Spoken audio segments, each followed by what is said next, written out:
It's Monday, September 15th, and you're listening to the Geek at the Geek News Central podcast. This is show number 978, sponsored in part by GoDaddy.com. Get a managed WordPress site for just $1 a month for 12 months and a free domain, or pick up a domain name for just $1.49. All my specials can be found at geeknewscentral.com/GoDaddy. Geek News Central is a proud member of the Tech Podcast Network. Hey, folks, got a great show lined up for you. Lots to share. Lots of stuff that happened since we've been together. And we'll get everyone back on track here. But you know what comes next? Strap in. Here it comes. All right, people, I need a go, no-go for the Geek News Central podcast. Digital archive recorders. We're go fly. Microphone. We're go fly. Video feed. Go. Web browser. Go. RSS data stream aggregator. Go fly. Interflux Toddism suppressor. All right, I'm confused. Host readiness check. Welcome to the show. Welcome to the show. The Geek News Central podcast is a proud member of the Tech Podcast Network. If it's tech, it's here.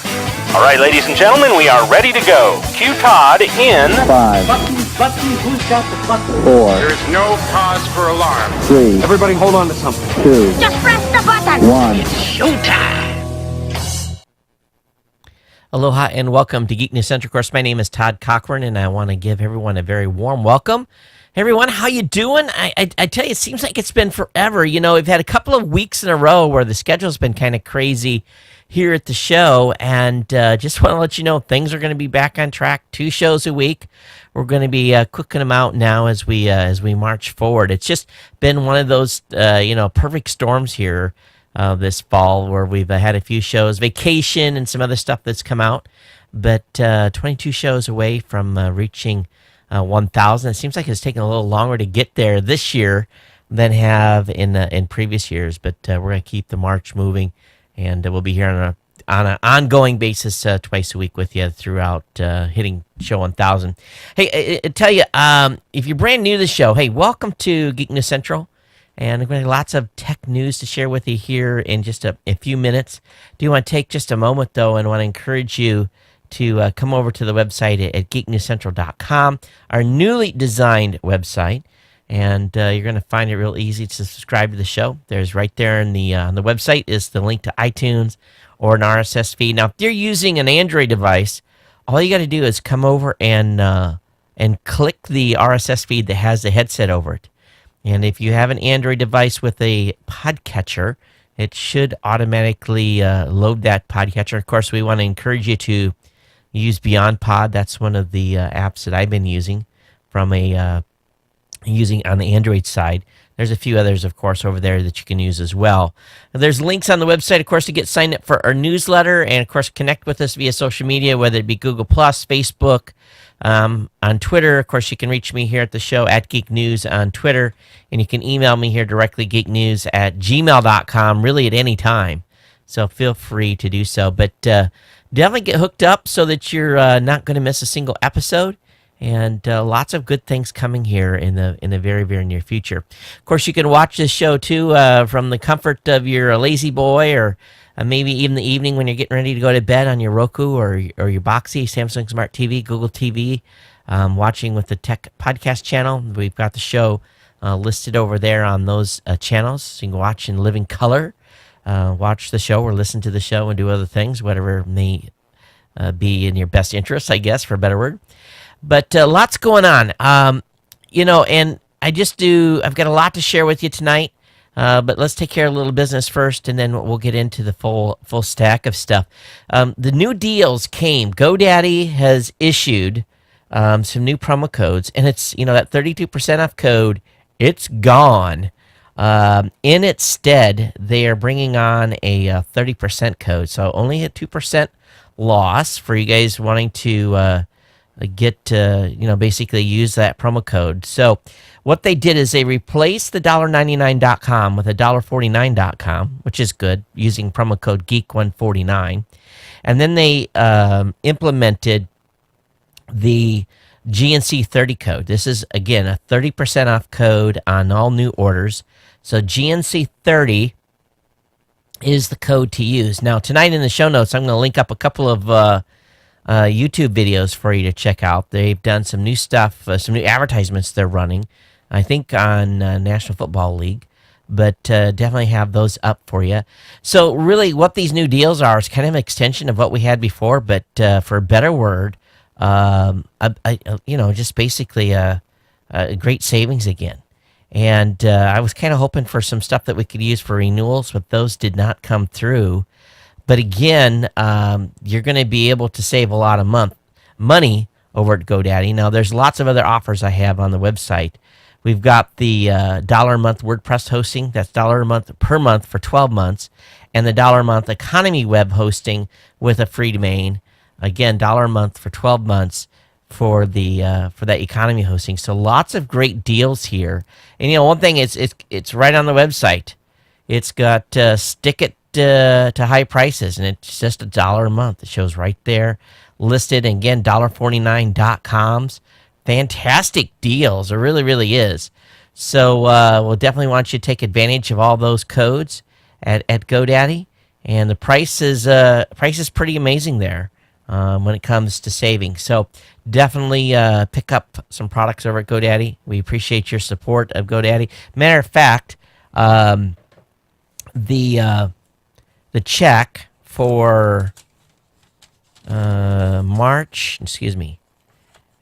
what was this for? This was for May and June. The GoDaddy check came today for May and June, and we want to thank GoDaddy for their keeping my family fed here. And this is what it really boils down to.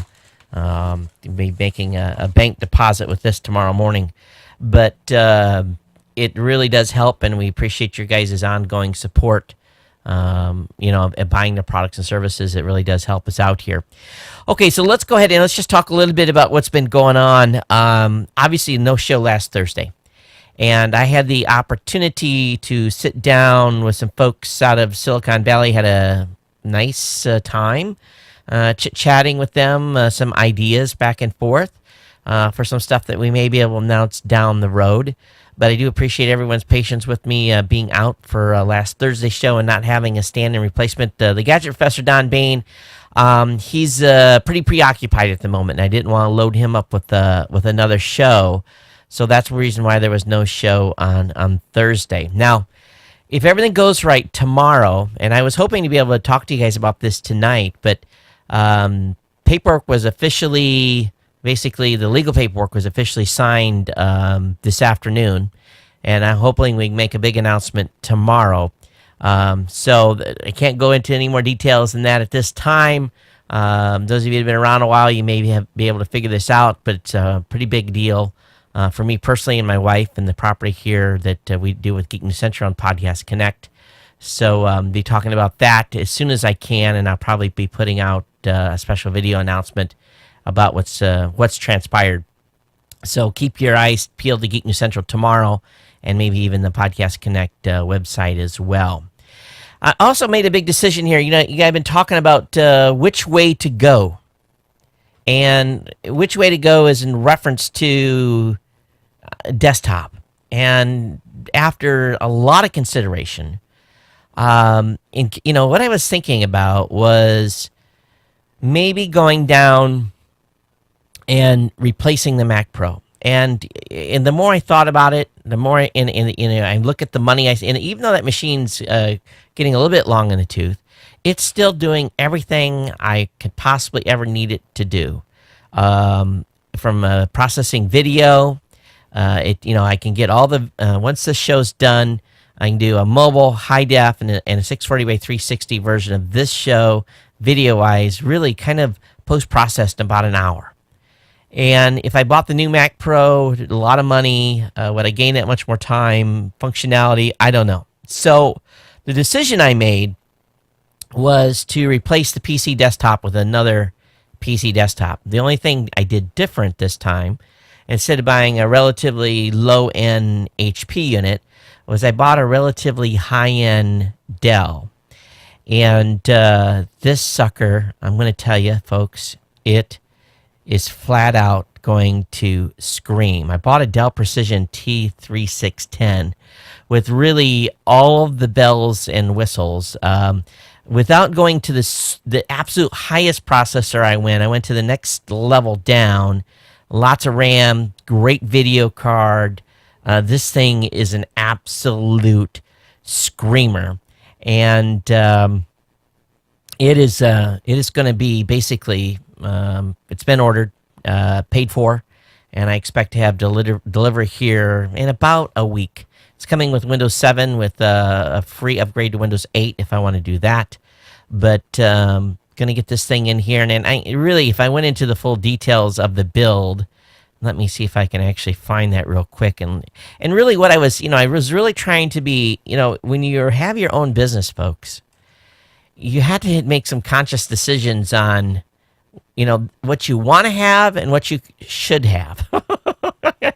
And to be honest with you, sometimes I want a lot more than I can afford. And I think we're all like that, boys and their toys, right?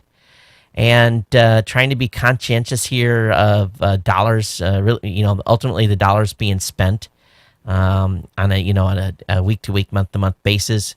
Let's see here. So let me go through this and let me tell you what where's the stupid page? Come on. Am I going to be able to load that and see if that actually brings it up? Probably they're going to ask me to log in. And let's try the other one. Okay, what I got was 16 gigs of RAM on board. I got the, going to keep the current monitor I have. I got a 3 gig NVIDIA Quadro K4000 video processor, which is pretty nice. It's got a single 1 terabyte, 7200 RPM drive in it. Like I said, it comes with Windows 7. I'm looking for the chip. It actually lists the chip on the ins. It comes with a SATA controller, obviously. What else? Dun dun dun dun. Where's the actual? It's dumb. They've got like 25 things listed on here. There's a Xeon. Okay, no. I should know this by heart. As much as I looked at this thing. Okay, it came. I bought it with an Intel Xeon processor. The E5 1620 is what I bought. It's quad core. I didn't go again to the highest level because that was a lot more money, and I figured for what I was going to use it for on a day-to-day basis, doing some video processing as well with it, being able to put some video capture cards in it. It would be more than adequate for what I wanted to accomplish. So that's the machine I kind of settled on. It comes highly recommended from a variety of different sources, but it's spec'd out pretty high price wise. It was under $2,400, but still a lot to spend for a desktop. And I'm really excited about it. And I was lucky enough that Raw Voice said that they would offset some of the cost of the desktop, and I paid for part, and they paid for part. So it works out well from a finance standpoint too, as well as being able to use it here for what I need and for doing work for Raw Voice and personal stuff as well. So that was the decision I made. And really, I wanted to do them. I really thought about going Mac, but what was really slowing me down was if I was going to replace the Mac and get a Mac Pro, then I'd have to buy their new monitor, or I really didn't have to. I could do a conversion, but to get the most bang for the buck, I would still have to have basically a dual screen system. And it really, ultimately, I got to thinking about it, and because of the way the show production works, I would have ended up buying another desktop anyway at some point. So I said, forget it. We'll just continue to run the Mac Pro till it dies, run it until the ground, and, make it last as long as we can. That was a huge purchase back in the day as well. But anyway, that was kind of the decision on that. But so those of you that were expecting me to go 100% Mac, sorry to disappoint. And I know you can run PC, you can run Windows and all this virtual desktop and all this stuff. But there was a method to the madness. There really, really was.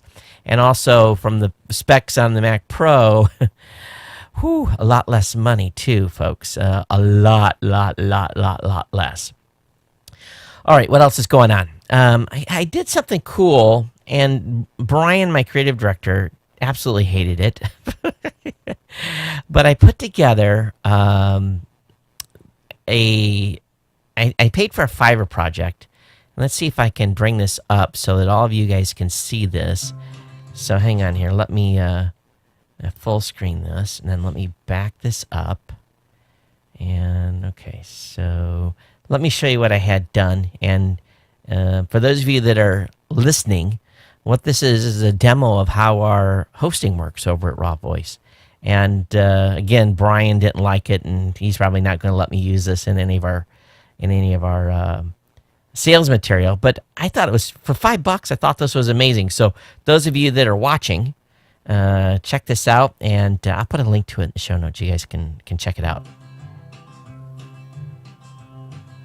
And hopefully this music's not copyrighted, because if it is, this show's probably getting banned off YouTube at the moment.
So anyway, that's the video, and it basically ends by saying podcast hosting with Blueberry is that easy. And it really, all it did was just a little animated demo of how our upload system works. And it for $5, who cares, right?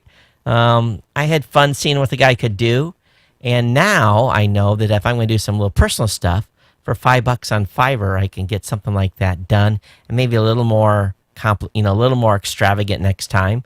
But anyway, I just wanted to show you guys that. I thought it was cool. My creative guy, Brian, did not. He scolded me. He called it junk. So, it's okay. It's all good. All right. So we've been talking too much about this stuff. Let's get into the tech here. Just the last couple of comments here. We had a great guest on the New Media Show, and that interview is up with Marnie Kinrys. She joined us this past Saturday, and we got some good lineups coming here in the coming weeks on that particular show. And don't forget about all our shows: The Gadget Professor, Roba Underpants, Health Tech Weekly, The Elder Divide, and a couple of new shows coming too. We got more planned, folks. We do, and I'm excited what the future holds here for the Geek News Central family, and of course being part of the Tech Podcast Network as well. Okay, so let's go ahead and let me close this. I'll close that. Let me go ahead and bring Chrome up, and we did get a number of emails. We'll cover that at the end of the show. And I want to, of course, start off tonight. We're going to get into the Apple stuff because I missed last week, but I want to talk about Minecraft a little bit and Microsoft's $2.5 billion purchase of Minecraft today. This is, I don't know how many of you have kids that are using Minecraft or if you're playing with it yourself, but Minecraft is it's basically taken the way the analogy I like to give, and probably this is the wrong analogy to use. It's moving from Legos to, building stuff virtually. And my son has done some amazing stuff. Primarily my youngest son, my 10-year-old, he's the one that spends a lot of time on Minecraft. Actually, the time I allow him on is he's on Minecraft a lot, building stuff with his buddies. And I kind of sat back and watched one day and observed what they were doing. And there was like 4 of them. And what they did is they were actually on a Skype call. And they were talking back and forth on Skype, and at the same time, they were in Minecraft building stuff together as a team. And the collaboration, and you could hear someone taking leadership roles. Of course, he's just 10, so they're back and forth, joshing with each one another, and so they're having a great time, and I could see this collaboration and really thinking. A lot of, and I think this Minecraft, there's something here that is going to produce, in this new world we're living in, is going to be where they're going to have communities. These kids are already built some racetracks and some buildings. My son's built our house, our yard. Basically replicating everything. And it's going to be this interaction that they're doing. I think is going to move over to real life. And the gentleman that's behind the company, he's basically said, "Hey, I'm done. I'm burnt out. I'm leaving," and he's leaving with a huge paycheck on this. And he was the largest co-founder, and so this guy's going to go on to do other things now. But, Minecraft's amazing. It really, really is. And I don't know if you've had a chance to check it out too much, but Microsoft's saying Minecraft will be used to teach kids about science and technology. And, the amount of money that they spend on this is huge.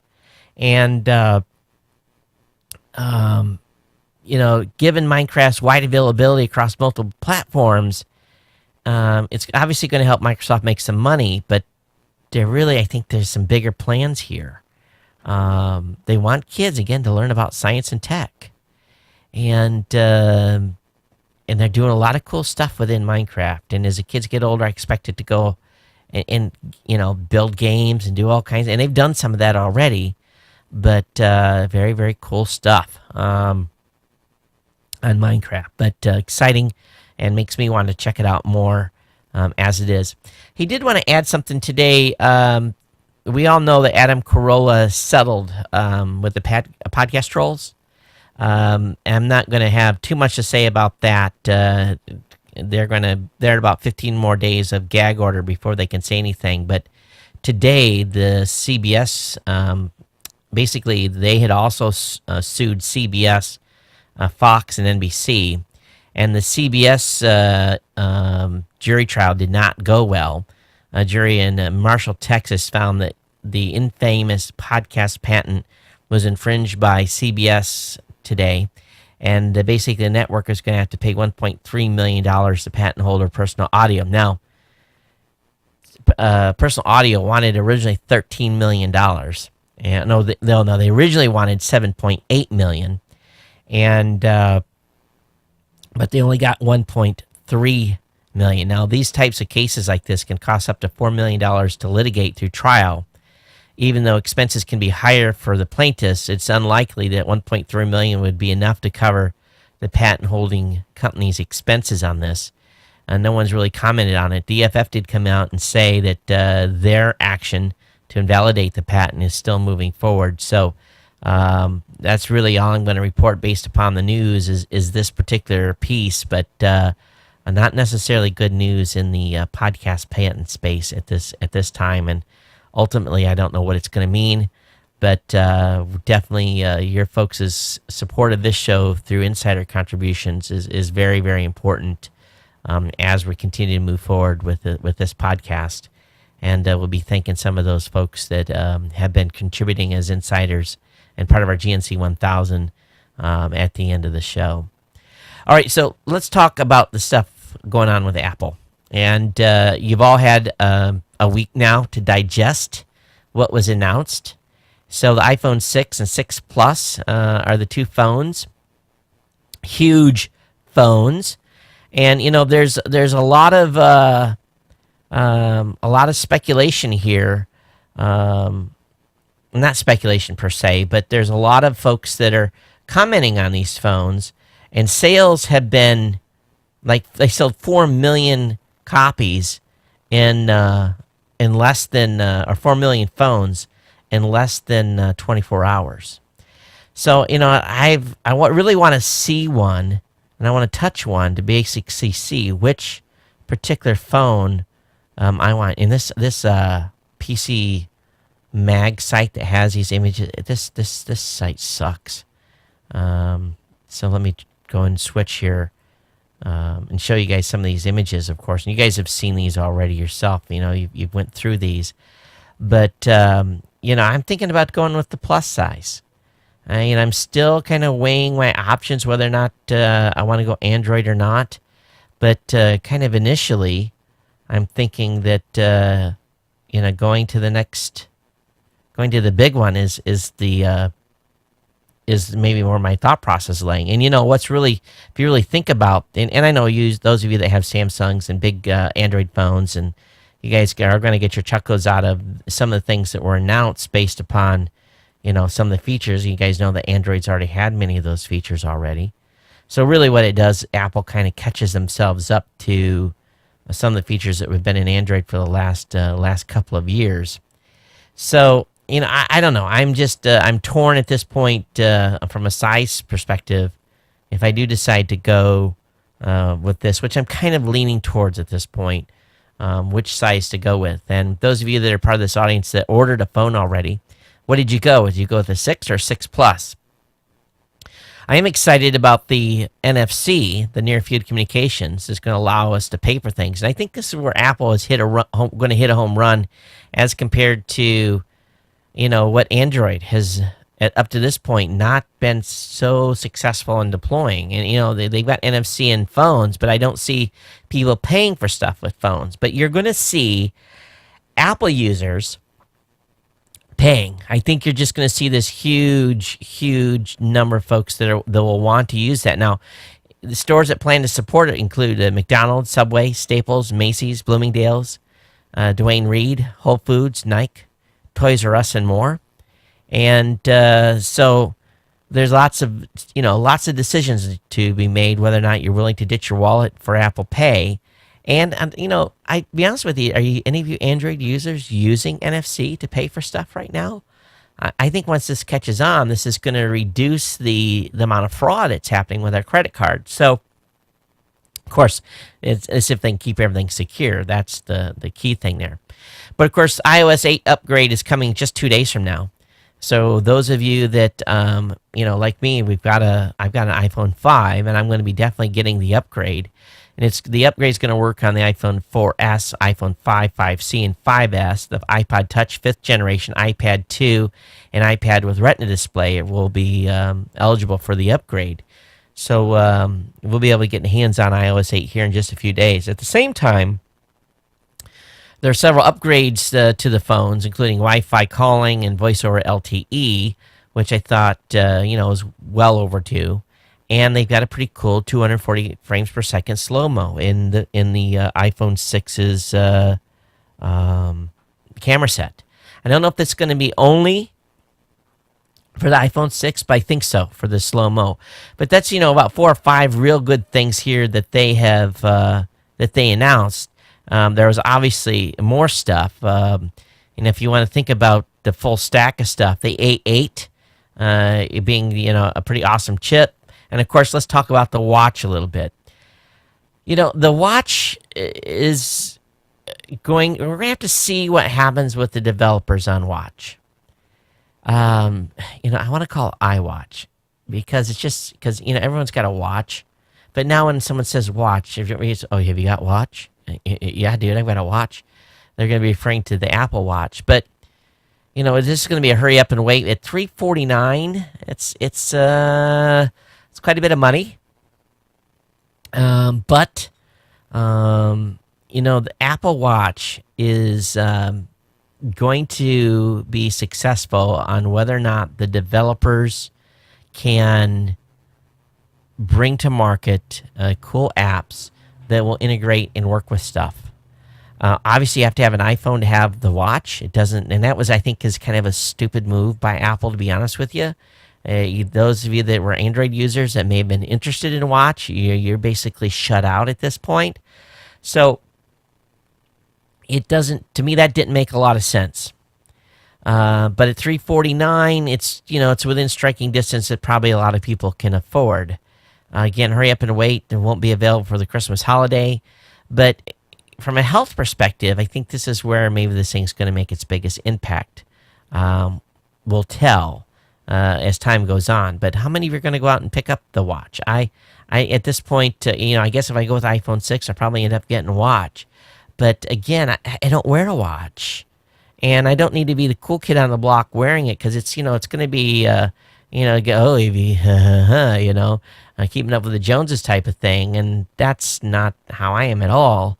I want to get some functionality out of this thing. And I know that I don't get a super amount of functionality out of my Pebble, with the exception of, text messages that come in. That's about the only thing I use it for. But we're talking about a much more capable device. Only time will tell on this, but we'll see here. And it will be, the thing I think it will be interesting is that not only will that buzz your leg when your phone gets a message, but your arm's going to get buzzed too. So definitely will be getting. I wonder if we'll ever get phantom buzz on our arms at some point. And of course the U2 album. So some of you got that, and we'll talk about how you can get it off your phone if you didn't want it. So the Apple Watch strategy, to me, is probably the thing that I was trying to think about the most as went through and watched Steve Jobs' presentation. I think again the strategy is fully in the SDK. Services are going to be tied to this. If I can have a watch where my alarm company, alerts me that there's an intrusion, and I can immediately tap it and turn on a camera, maybe on my phone, and start recording something. Health concerns, whether it be I'm wearing a monitor for sugar intake or whatever it may be. I think that's where this comes in, where you're wearing it and it's touching your skin. I think that's where things will happen. But again, the magic is going to be in the software and what it can do for folks, the utility that we're going to get out of watch that we would not get out of our phone. So there's going to be a fine line there, because what works on your watch is going to have to work on your phone, right? It really is. So we'll see. We'll see where this leads. But a lot of people were saying, I don't need this. I don't need it. I don't need it. But I think tied in with utility and the health is where the watch is really going to probably what we're going to have to watch and see what happens. And the developers now have a little time to build some stuff before the watch is released. And of course, 4 million phones again having been sold. iPhone 6 Plus is largely not going to be able to be found. That 5.5-inch iPhone, and that sucker's going to be huge.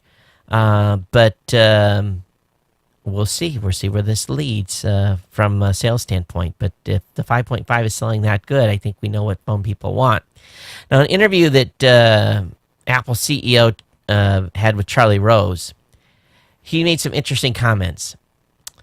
In an attempt to set Apple apart from its Silicon Valley brethren, who've been caught up in all this government surveillance stuff, and I'm not saying that Apple hasn't, because they probably can't talk about it if they have, but Apple CEO Tim Cook says the iPhone is not the business of collecting. The iPhone, they are not in the business. Apple's not in the business of collecting its customers' personal information. He basically says that their business is not based on having information about you. You're not our product. He says our product are these and this, the watch, Macs, and so forth. And so we run a very different company. And he says, I think everyone has to ask, how do companies make their money? Follow the money. And if they're making money mainly by collecting gobs of personal data, I think you have a right to be worried, and you should really understand what's happening to that data and the companies. I think should be very transparent. As opposed to Google and Microsoft, who scan their customers' emails to sell targeted advertising or prevent spam or malware, Cook points out that its proprietary iMessage text messaging platform doesn't allow that kind of activity. He says, we're not reading your email. We're not reading your iMessage, he said. If the government laid a subpoena on us to get your iMessage, we can't provide it.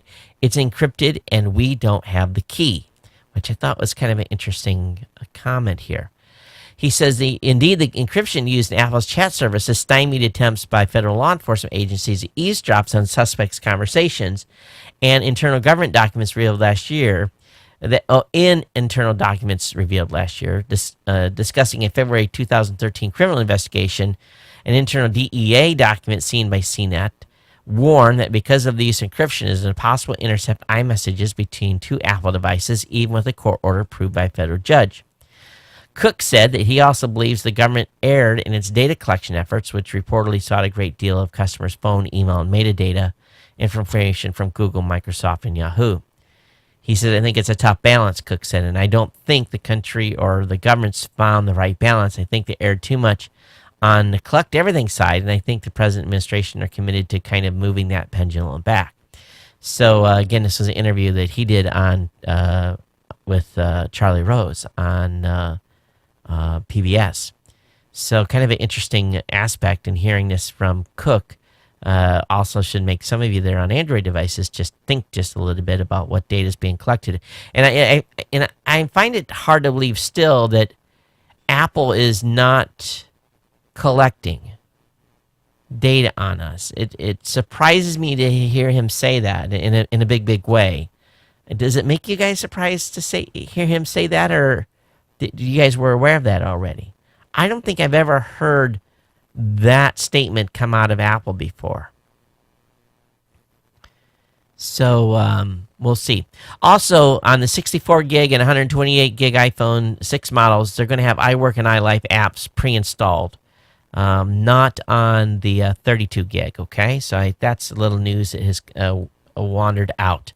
Also, if you're a Verizon user, Verizon, of course, all the phone manufacturers are trying to get you guys to upgrade, but Verizon offers early upgrades that cover new iPhones as well. Verizon subscribers who are eligible for an upgrade in the near future will have something to get excited about. The carriers announced that it's offering an opportunity to those customers to avail a smartphone upgrade 2 months prior to the date on which they would have actually become eligible. What this means is that subscribers who are going to be eligible for a smartphone upgrade on Verizon on or before November 15th will now be able to upgrade their smartphones on Verizon immediately. And those who are able to take advantage of the new promotion have the opportunity to upgrade to any devices currently in Verizon's lineup while having to commit to a new 2-year contract with the carrier. So that's pretty good. I know that I'm eligible for an upgrade, and my team is too. So, now, have you ever thought about all those iPhones flying across the pond? Well, there's a picture that leaked out that shows a 747 full. Basically, this guy's got 195,000 iPhones on board. If you want to know how many iPhones could be carried by a 747, 195,000. That's a pretty incredible number if you really think about it. So he says that they're bringing about 20 to 30 of these loaded airplanes are coming out of China daily right now. Think about that. Think about that, folks. 30 full 747s that have nothing in it but iPhones. That to me is just like, wow, holy cow. And you just think, so let's think about that for a second. So 100, let's get the calculator out. 195,000 phones. So 195,000 times, and what's probably the actual value on those phones? Let's just say, I know what you're getting them for a 2-year contract, but if you're going to buy it outright, let's just say $700.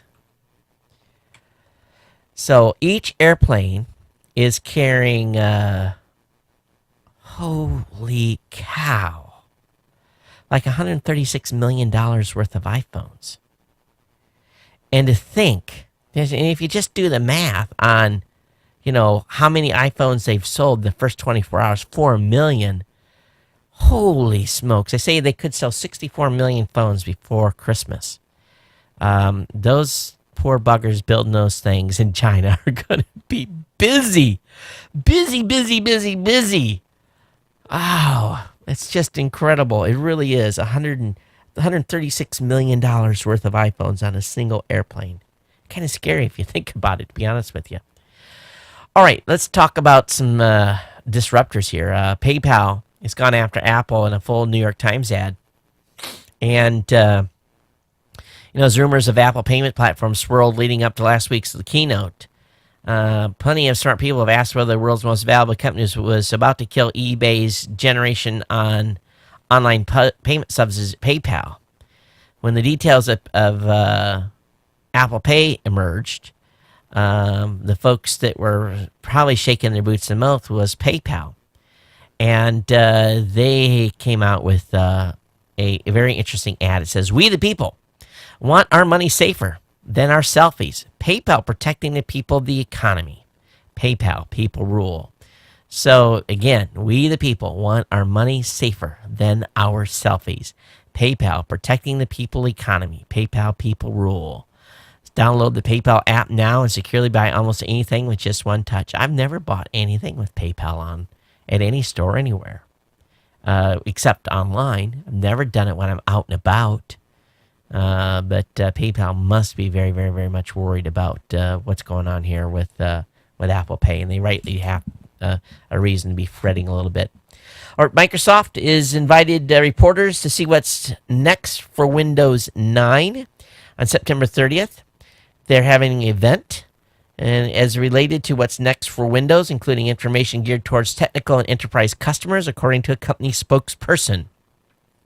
Microsoft won't confirm its agenda, but all conventional wisdom points to some type of preview of Windows 9, also known as Threshold. It's not clear, however, if Microsoft will be releasing the new Windows code has been reported. It's conceivable that Microsoft could show off a working version of Windows 9. Now, wouldn't that be something if Microsoft could pull off a coup here and on September 30th release Windows 9? That would be huge, wouldn't it? It really, really would.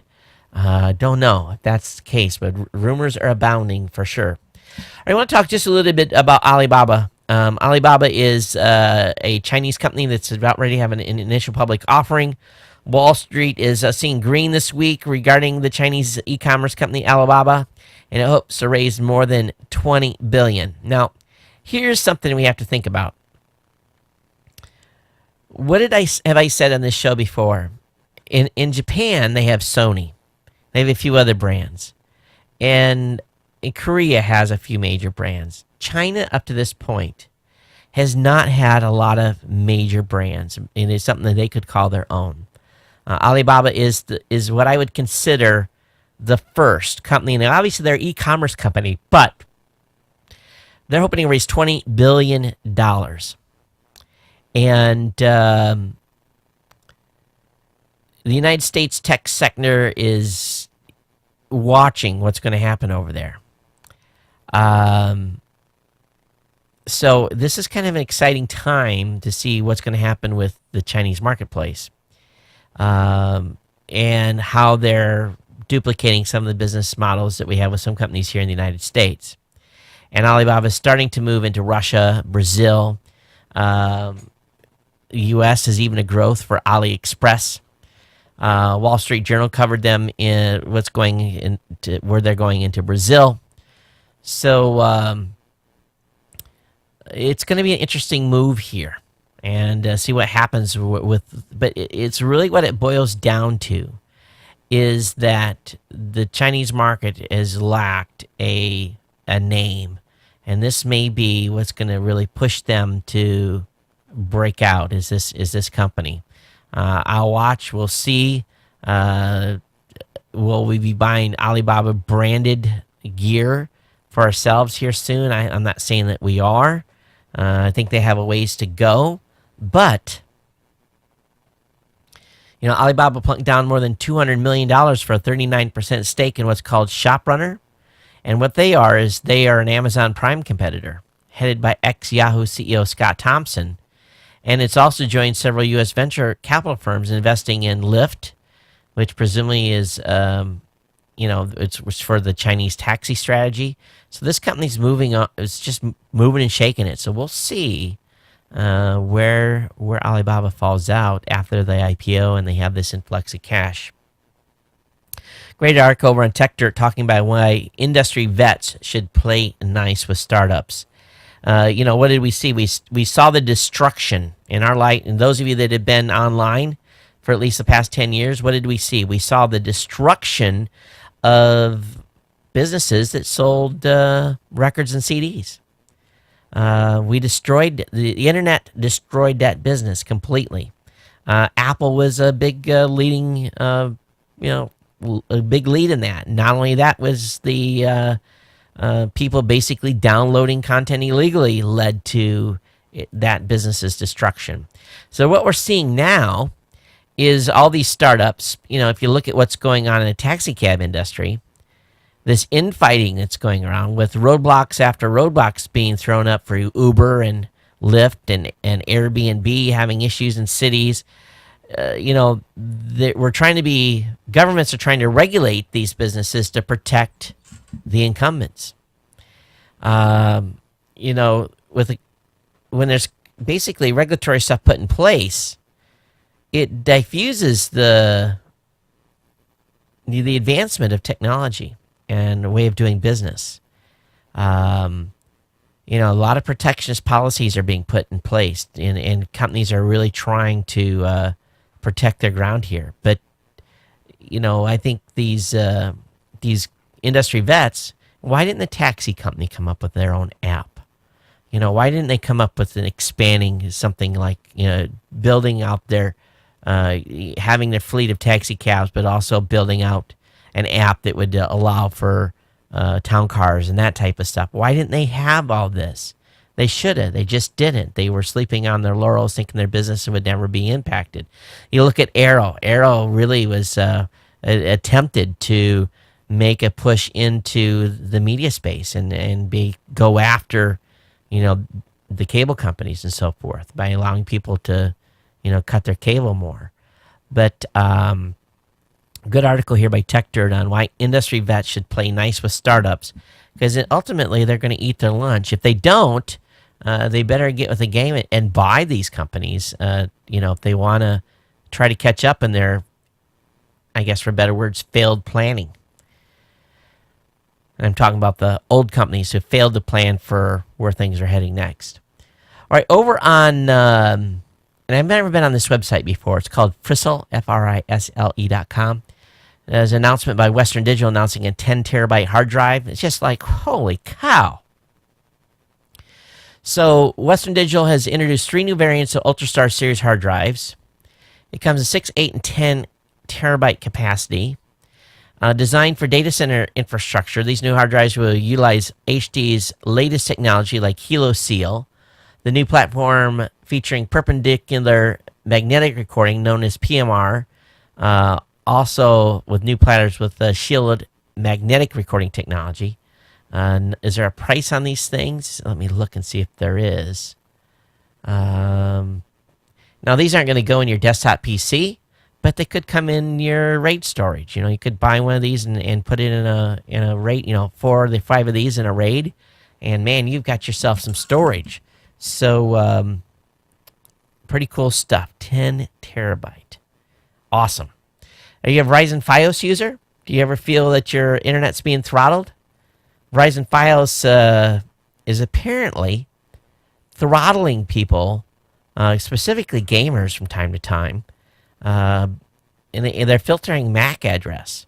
One guy kept saying, why is my, I play for a couple of weeks and I'm good, and all of a sudden my internet starts slowing down. And he was buying new routers and switches and Ethernet cards and a whole bunch of stuff. And he finally said, okay, let me try switching my MAC address. And boom, his speed was back up. So someone's got some splaining to do for sure. If you're a photographer, SanDisk, has released a now check this out, 512 gig SD card. Wow, it's a 10-speed card. What is the price? Yeah, $800. Holy smokes. 512 gigs. That's incredible. For $800? Wow. You can put a lot of pictures on for 512 gigs. That's for sure. But, And that's about as much as your camera costs just for the memory card. Apple has sent OS X Yosemite build beta 3 out to testers. So this is good news for those of you that are actually beta testing. And so this is out and available. Not a lot of information on what was updated. A lot of bug fixes probably. So the march is on for a Yosemite release at some point down the road. So, but beta 3 is available. The FTC is warning companies of using big data to exclude customers. And the title kind of caught my attention, but really what caught my attention was something that one of the commissioners said. Actually, the chairwoman, Edith Ramirez, said. This is what she said. Big data has the capacity to save lives, improve education, enhance government services, increase marketplace efficiency, and boost economic productivity, Ramirez added. But the same analytic power that makes it easy to predict the outbreak of a virus, identify who is likely to suffer a heart attack. You hear that? She says, but the same analytic power that makes it easier to predict the outbreak of a virus, identify who is likely to suffer a heart attack, or improve the delivery of social services, also has the capacity of reinforcing disadvantages faced by low-income and underserved communities. She's calling on Congress to pass new transparency rules for data brokers. She called on data brokers to police their own industry by better understanding how the companies that buy the data sets use the information and by prohibiting discriminatory uses of data. Okay, so we all understand the value of data. Data is a big business. Companies are selling data on us on a daily basis. They probably have so much data on us. They, believe me, they have all the information they need to target and sell stuff towards us. But when she says that they have the analytic power that makes it easier to predict the outbreak of a virus, identify who is likely to suffer a heart attack, that's going to scare the living crap out of all of us. I've been talking about this for a while. And I'm still not wearing my Fitbit because I have yet to get clarification on what they do with my data. But it's true. If they know I'm, what I'm buying for my groceries and what I'm eating at lunch by my credit card purchases, it's pretty easy to get a profile on someone on their eating habits. Do he has a gym membership or not? No. How much alcohol does he buy? They can calculate that. You think about when you go out and buy alcohol, are you paying cash for that? No. So you buy that bottle of booze, and let's say you have a party, that bottle of booze is empty. You go, back to replace it a couple of weeks later and put that in your cabinet. It may sit there for 6 months, but automatically, boom, boom, you bought 2 bottles of alcohol in a very close distance between one another, and all of a sudden a company's saying, hey, this dude is drinking too much. And that's what the data will tell, right? Even though they may not know the full story. So this is going to get worse before it gets better. It really, really is. And with them tracking us with our phones and everything else, they can tell when we go to the liquor store or when we go to a convenience store. If we did a short stop where we run in, you run in and grab a Coke and a candy bar and you go back to your car. You run your card through to get the miles for that. Immediately they're like, okay, he's had a Coke and a candy bar today. How many times this month has he done this? And the next thing you know, your insurance is being denied because you've had too many Cokes and too many candy bars. Or you're denied coverage. Of course, with Obamacare, you're not supposed to be denied coverage, but you're denied coverage for diabetes or whatever may crop up. It is scary. So we'll have to see what the FTC comes up with and if they can get Congress to move forward with anything. I don't think Congress can really get anything done, to be honest with you. Over on Slashdot, artificial spleen has removed Ebola, HIV viruses, and toxins from blood using magnets. Harvard scientists invented a new artificial spleen that is able to clear toxins, fungi, and deadly pathogens such as Ebola from human blood, which could potentially save millions of lives when antibiotics are used to kill them. Dying viruses release toxins in the blood that begin to multiply quickly, causing sepsis, a life-threatening condition whereby the immune system overreacts, causing blood clotting, organ damage, and inflammation. To overcome this, researchers invented a biospleen, a device similar to a dialysis machine that makes use of magnetic nanobeams measuring just 128 nanometers in diameter. That's 1/500th the width of a single human hair, coated with manganese-binding lecithin, a type of genetically engineered human blood protein. So they're gonna a way to run us through a filter. That's what they're gonna do.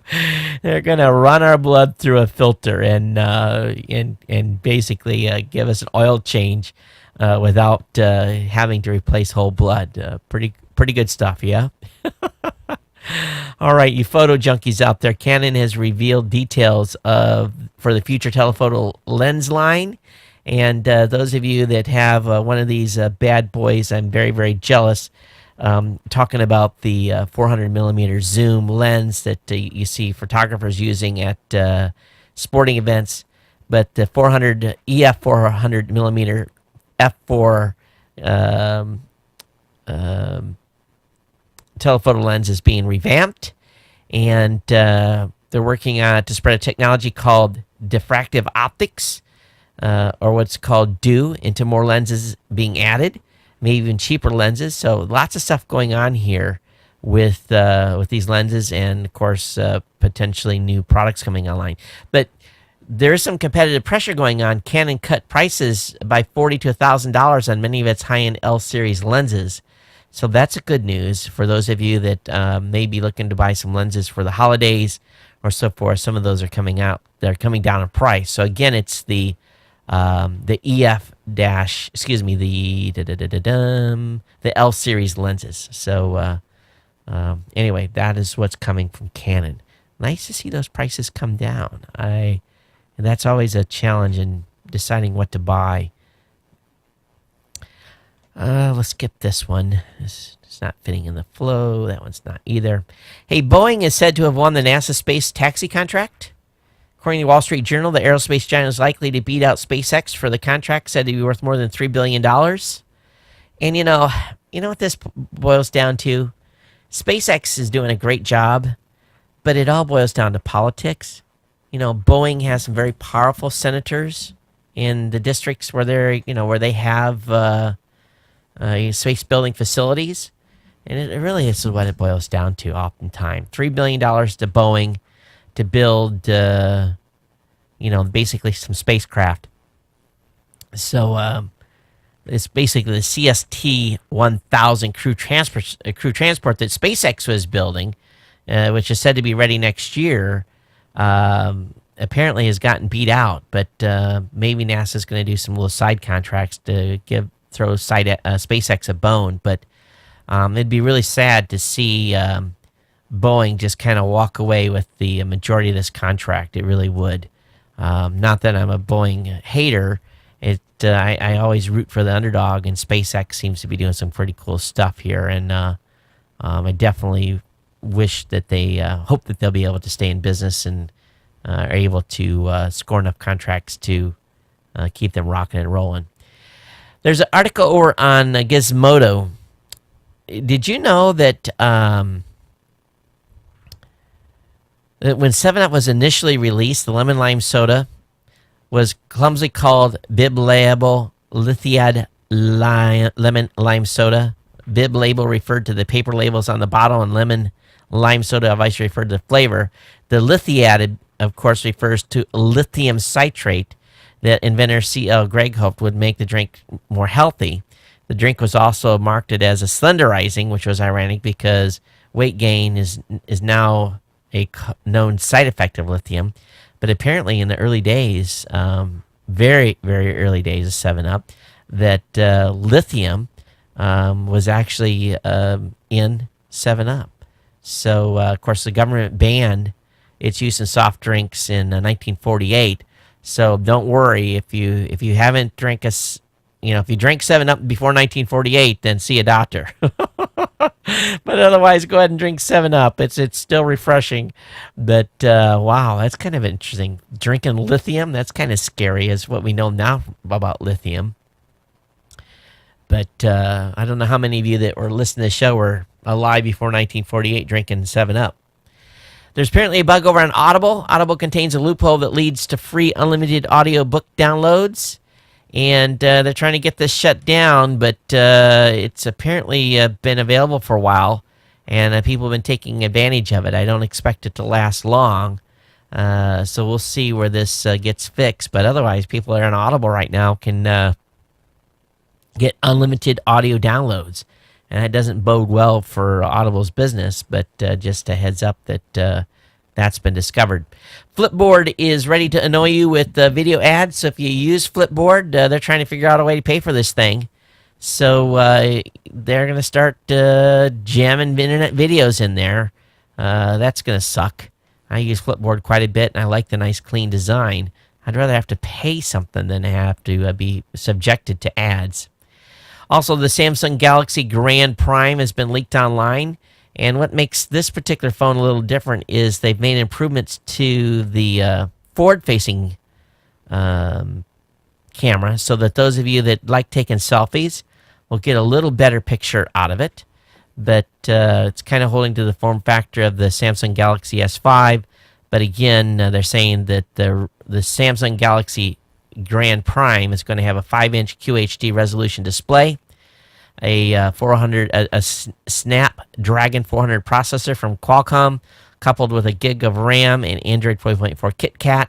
It's rumored to have an 8-megapixel rear camera with 1080p video capture ability, as well as a 5-megapixel front camera.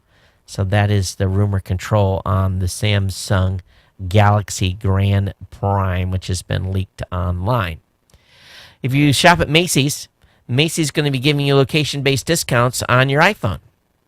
Macy's did an experiment with this where they had location-sensitive shopping. In the wake of the successful trial, the retail organization has unveiled plans to put iBeacons in all of its stores. And once they're activated this fall, you can get discounts and other promos on your iPhone as you wander through the store. You only need to install the Macy app and keep Bluetooth turned on. There will be regular deals at first, but an upgrade in the spring will offer department-specific discounts. So you may get a special deal on a coat right as you're swinging by the men's or women's clothing section, for instance. So that's an interesting move here, and probably something that may drive bargain hunters during the Christmas holidays. Now, what could happen, too, is the word will get out on what the discount is, and people will flock to that part of it. I could see whole websites set up, say, hey, go to this rack and get this specific discount. I could see that happening. Ladies will always do their best to save money. God bless them. All right, the 747 that used to shuttle the space shuttle around has been taken to its final resting place at the Joe Davis Heritage Air Park in Palmdale, California. And that's where it's going to be basically hung out. It's going to be there on display, I guess. So they've retired the aircraft. So you want to take a peek? Maybe at some point they're going to allow you to get inside it. I don't know, but we will see where this goes. But it made over 66 flights over a 20-year period with a shuttle on top. Included 17 missions, which it ferried shuttles from NASA's Dryden, now Armstrong Flight Research Center, after landing at Edwards Air Force Base, back to Kennedy Space Center.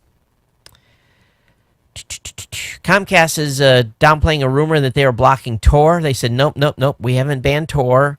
The Comcast exec says, I use it. You probably are using it too. Don't worry, we're not blocking it. You're good to go. So if you've heard anything on that, basically that's Comcast's announcement. Dave Weiner at scripting.com saying, hey, if I was a musician that competed with U2, I'd be very upset that Apple just gave them $100 million, basically free distribution. So doesn't U2 already have a pile of cash? Couldn't they found a different group? It's getting a little long in the tooth to listen to U2 at Apple events, in my opinion. let's bring in some, let's bring in some metal bands or something, Hey, Dropbox has published their transparency report, and it talks about all the notices they got from the government requesting information. Talks about the non-United States request, national security request, court order, search warrants, and subpoenas. So it's got some details on that. If you're a Dropbox user, you may want to check that out. Also, over 3 million folks commented on net neutrality. Basically, that period to basically complain is now closed. So we'll see where this leads with the FCC over net neutrality as we move forward. Great article by Anderson Horowitz. And, I had someone talk to me the other day about Amazon not being successful, and they never have any profits. And I got to thinking about it a little bit, and I never really had a detailed explanation of what Amazon does and why they're always very close to breaking even or a little bit under every quarter. And there's a great article from Anderson Horowitz that talks just about how that works and why they do what they do. If I was a long-term investor looking for an investment that probably will start paying off substantially in the next 20 years, if you're not a short-term investor, I would be buying Amazon. That's a stock that I could really get behind. I haven't even looked at the price of their stock recently, but definitely their strategy, I think, in the long run is definitely going to pay off, and you'll see some good dividend returns. But right now, they're still growing. They're trying to build distribution, bring more product lines in. It's amazing to me how much stuff I buy on Amazon right now. This morning I was looking around. I needed something. I went over to a Newegg and was on their website and said, "Oh yeah, that's a pretty good price." And I just almost was. In fact, I was in the checkout of Newegg, and then I went and just did a Google, and I saw a price for this same exact item about $40 cheaper on Amazon with Prime free shipping. And I'm like, close Newegg. Went over to Amazon and ordered it.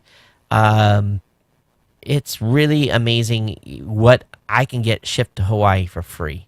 And for the rest of you, it may not make that big a difference, but it saves me an incredible amount. I probably save $2,000 a year on stuff that's shipped in, because it's normally about $40 to ship something to Hawaii. And with my kids buying books and, all that can come free. I used to have to pay, shipping on all that every time that they would ship something, $12, $13, $14, $20, $30, $40. But anyway, cool. Hey, scientists have picked a landing spot for the historic comet probe. So I'll have that link up in the show notes. Shows the landing spot that they picked out. And I guess a relatively flat place, if there's such a thing on a comet. But exciting stuff. And we have to wait till November for that. Spotify is fired up on Amazon Fire TV. So if you have a Fire TV, definitely, if you're a Spotify fan, that's available now. So we're starting to see more apps being brought into the Amazon Fire TV. Exciting, exciting.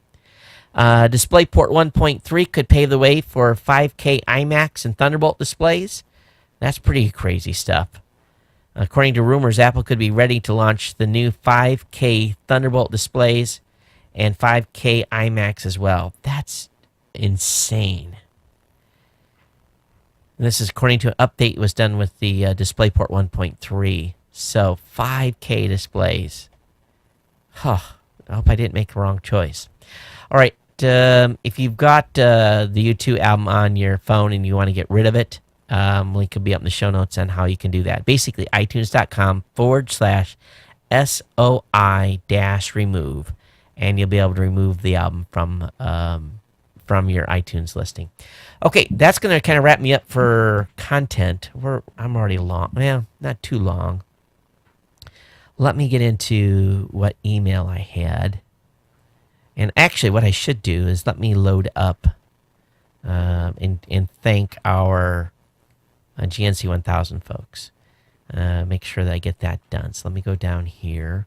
And I didn't write these out before the show.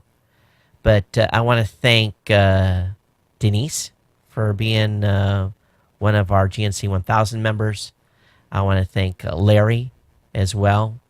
Bo, for your continued support. Brent, for your support. Let's see here. Let me keep backing up here. I'm just going through the emails as I find them. Okay, keep going back. Oh, here's some more. Did I already talk about these folks? Yeah, I think I did. So that's a few that's come in since the last show. I'm sure there's some more here. Let me look. Nope, that's a transfer. Larry, if I didn't thank Larry, thank you, Larry. But everyone that's contributing to be a part of our GNC 1000, I definitely appreciate you folks' ongoing support of the show. If you want to support the show financially, feel free to check it out at geeknewscentral.com/insider. There's a link to it on the website. Your support is significantly appreciated in helping us continue to move the ball forward here. And every dollar that you bring in helps us do great things with the show. We definitely appreciate it. Of course, we appreciate you and our support of our sponsors as well. I'll make sure I'm on top of this for the next show. Being out for a week, I kind of forget my responsibilities here that I'm supposed to do completely. But I do want to talk about a few articles that came up from some folks that listen to the show. Tim has been probably the most prolific contributor recently, sending me stuff via Facebook. So, Tim, I want to thank that. And the article he brought to me that I thought was most interesting was Best Apple Find My iPhone Picture Ever. A guy had his iPhone stolen, and when he finally was able to get it up, he found his iPhone in the middle of Niagara Falls. It was only there for basically it's at the base of the Niagara Falls. And for about 5 minutes, his phone stayed online. So I don't know. It seems like it would just go sinker right away, but maybe it was in some sort of case. But anyway, for about 5 minutes, his phone was available and located at Niagara Falls. So believe it or not, I don't know. We'll see. Also, Barry, I got your email on the 7 most expensive states to live in the United States. Yes, we are. We are number one. So thanks for that. I do appreciate it, Barry, for the kick in the pants here to remind me how expensive it is. Got an email from Tim saying, "Hey Todd, you're always saying I'm running out of time and I gotta get you guys out of here, but just know we don't want to go anywhere. I could listen to you read off and give analysis to another 2 hours of articles if you wanted to. Now, obviously, I know that's not possible. Oh, it's possible." But he says, juggling work, family, the podcast, and free time has got to be tough. But every time you say something like that, I have to cock my head to the side to myself, it's been a long day, Todd. Get some rest. I'll take what I can get. Keep up the good work. Keep fighting the good fight. And I do appreciate that, Tim. I really, really do. Got an email from Bo. Bo says, I think that the new Geek News Central is excellent. It's clean and nice. I do appreciate your feedback on the website, Bo. I really, really do. Barry said to me, "Hey, Todd, in a couple of shows back, I heard your dilemma on the iMac. Why not get a chair that raises higher during the show, and then you can lower it for work time?" Really, it was a good idea, Barry, from an execution standpoint, but the chair that I'm in right now, it's as high as it will possibly go right now. So not only if I went with the iMac, I'd have to rearrange everything and make more room this way, which I don't have any more room, but I would have had to have got a different chair or sit on a pillow or something. But good thinking. That was a good suggestion as well. Another email I got from Tim was talking about the 5 million leaked accounts, and I think we had actually talked about that in a previous. I think we talked about it in the last show, but there's continued to be leaks of data. Make sure you guys are resetting your passwords on a regular basis. Also, got an email from Henry. He says, "Hey Todd, let's assume for a moment the FCC doesn't classify ISPs as a utility." Oh, excuse me. Let's assume for a moment the FCC does qualify ISPs as a utility. My ISP may start billing me like the above. How about 50 cents per gig? Now, ads on websites cost real money to view. Hello ad blockers and flash blockers. Video podcast 25 cents each. I'll get the MP3 version. That Netflix movie I just watched cost me $2. Software updates just cost me $6 this month. I'll skip next month's patches. Well, at least it's not like the 90s when dial-up was $2.50 an hour. Thank you again for most excellent podcast. Henry out of Livonia, Michigan. It could turn out to be that way. It really could. So we'll see. We'll see what happens with this decision coming in the near future. I think it's going to wrap me up. Kind of a rough start to today's show. I hope I didn't ramble too much on you and bore you. But kind of get back in the saddle here on a regular twice a week thing. When I miss a show, it kind of like puts me off kilter a little bit. And actually just a little apprehensive. Feeling guilty that I wasn't with you guys last Thursday.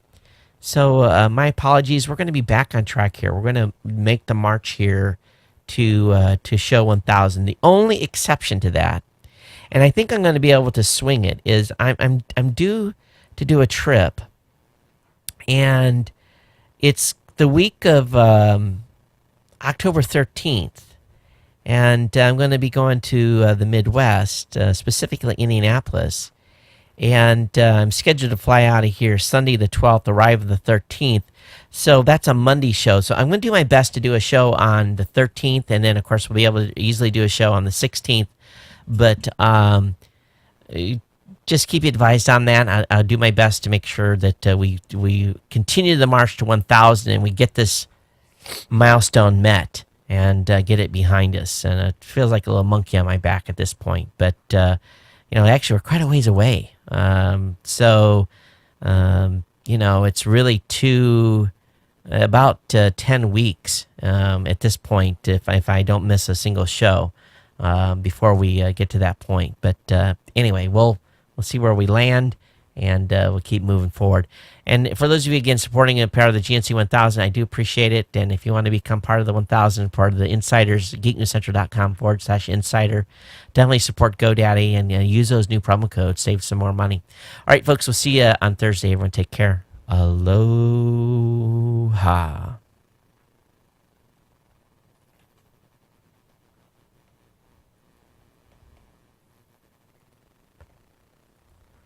YouTube. See you later, YouTube.